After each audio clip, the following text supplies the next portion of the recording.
வணக்கம். இது எஃப்ஐஆர். நாட்டின் பல்வேறு இடங்களில் நிகழ்ந்த குற்றங்கள் மற்றும் அதன் பின்னணி பற்றிய தொகுப்புகளை இப்போது பார்க்கலாம்.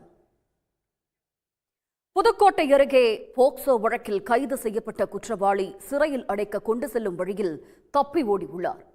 புதுக்கோட்டை காவல்துறைக்கு விடிய விடிய தண்ணி காட்டியவர் சிக்குவாரா?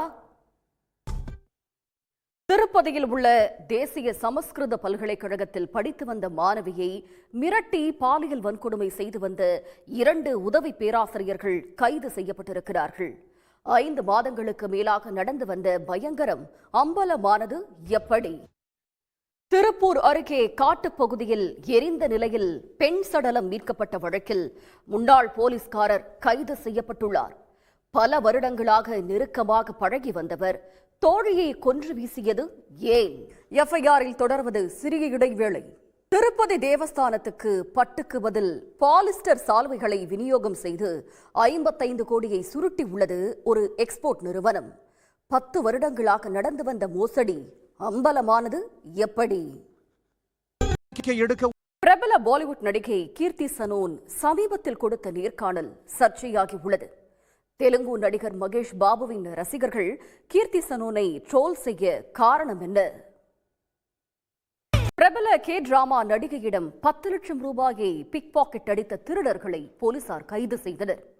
கிரெடிட் கார்டை பிக் பாக்கெட் அடித்து 10 நிமிடத்தில் மொத்த பணத்தையும் திருடிய பலே திருடர்கள் சிக்கியது எப்படி? எஃப்ஐஆரில் தொடர்வது சிறிய இடைவேளை. சேலத்தில் டியூஷன் டீச்சர் அடித்துக் கொல்லப்பட்டுள்ளார். மயங்கி விழுந்து இறந்துவிட்டதாக நாடகமாடிய காதலன் சிக்கியது எப்படி? உத்தரப்பிரதேசத்தில் லிவிங் பார்ட்னரை மகளோடு சேர்ந்து கொன்ற தாய் கைது செய்யப்பட்டுள்ளார். 2 வருட லிவிங் வாழ்க்கை கொலையில் முடிந்தது ஏன்?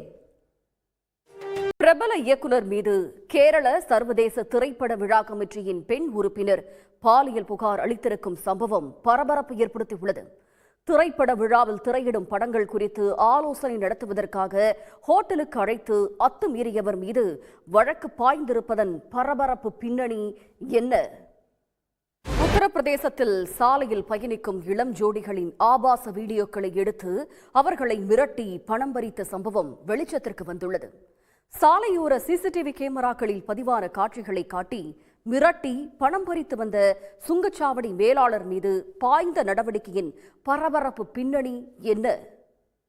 குறித்து போலீசார் எஃப்ஐஆர் நிறைவு பெறுகிறது. நன்றி, வணக்கம்.